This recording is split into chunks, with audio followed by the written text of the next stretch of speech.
We are less than 3 days away from the total solar eclipse that will be seen in the U.S., Mexico, and Canada, and there is major excitement around it. Total solar eclipses are rarely seen in the U.S. The next one won't be seen for some 20 years, and they rarely last as long as this one will. Complete darkness, or totality as it's known, may last 4 minutes.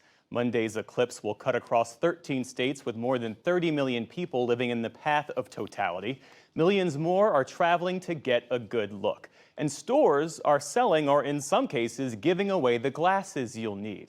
Our science correspondent, Miles O'Brien, has a viewer's guide on what you need to know. This is the one and only total solar eclipse I have ever witnessed. 2017. I was prepared to be blasé, but instead I was blown away. You just have to see it to understand. Certainly this guy does. Will there be a big viewing party here? Yes, a huge viewing party. Neil deGrasse Tyson is an astrophysicist at the American Museum of Natural History in New York City.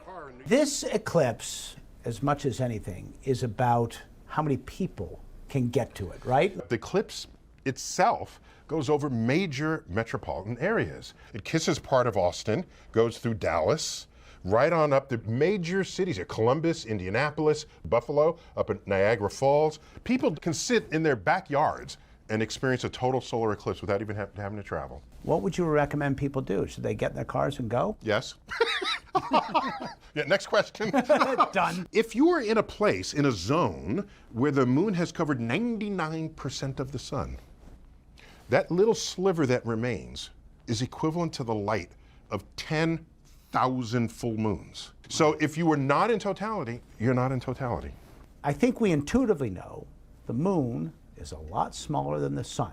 So how is it, It's Neil, physically a lot smaller. Yeah, how is it possible for it to cover the entire diameter of the sun? Yeah, so we have a fortunate set of circumstances as Earthlings. No other planet has this feature. The sun is 400 times farther away from us than the moon is, and it's 400 times wider. Those two factors geometrically cancel each other, if you want to think of it that way, so that they look the same size on the sky, making for spectacular eclipses. Okay, so now we're seeing an eclipse from the International Space Station, 250 miles, give or take, above us. Mm-hmm.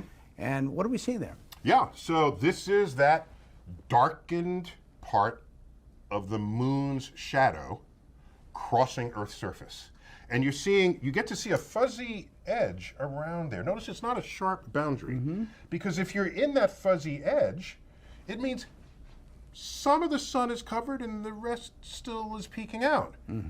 So it gets darker, but it's not totality. You don't want to look at the sun unless it's completely covered without some protection. Tell us about that. What could happen? Well, you never want to look at the sun, Right. all right? So without protection. And during an eclipse, you have more of an urge to look at the sun. But these are specially designed to filter out or reflect away all of the harmful rays that are coming from the sun. So when you put this on, you know they're working when you can't see anything. I don't see. I got nothing. I got nothing. Where are you? Yeah. Okay? Nothing. You can't see anything, but you look at the sun, and then there's an image of the sun on the sky. You should look to make sure they're the proper. Oh yeah. So there's ISO there's an ISO certification on them, and generally they'll say eclipse glasses. The moment the sun becomes completely covered, then you don't need the glasses. You can remove them and look directly at the completely covered sun. I think this is an important yet overlooked point. Remember to take them off when it's in totality, right? Yes. Because yes. Otherwise you're missing out. Then you're missing out, correct. So in 2017, Celestron, telescope maker, shot this fabulous time I love lapse it. with the Celestron C6 telescope. Look at this thing, it came out pretty well. Yeah.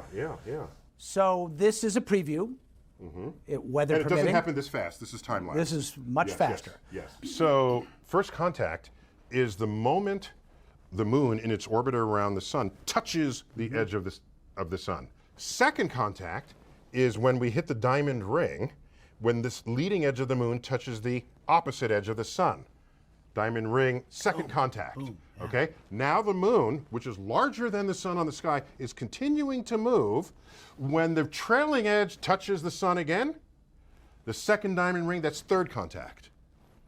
As the moon completely emerges from the disk of the sun and it steps off, that's fourth contact. So there are 4 contacts of note.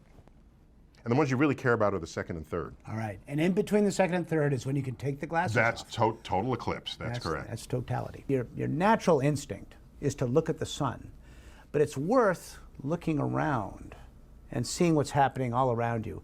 So trees leaves, we've all sat under trees like that before, and you see these mottled circles of light. And it's very easy to think to yourself, that's just light coming through the trees. But it's actual images of the sun created by pathways through the leaves.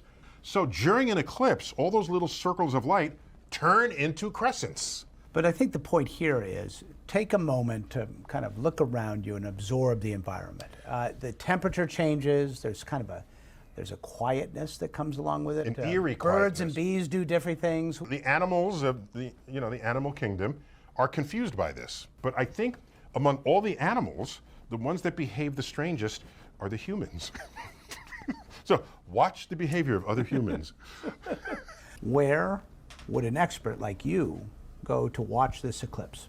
It happens that the eclipse path goes not only over Dallas, but what is in Dallas, but the Cotton Bowl, right? This seats 90,000 people. So what a convenient place to gather. And this was being reserved by NOAA, the National Oceanic and Atmospheric Administration. Wow. So if there's anyone has power over the weather, it would be them. And maybe they'll make it happen for us. All right. All right. Thank you very much, Neil. This has been fun. Yeah. I hope you get to see it. I hope we do, too. Well, lucky for us, Miles will join us from the Cotton Bowl in Dallas on Monday, where he's going to report on the excitement around the day's events there and throughout North America.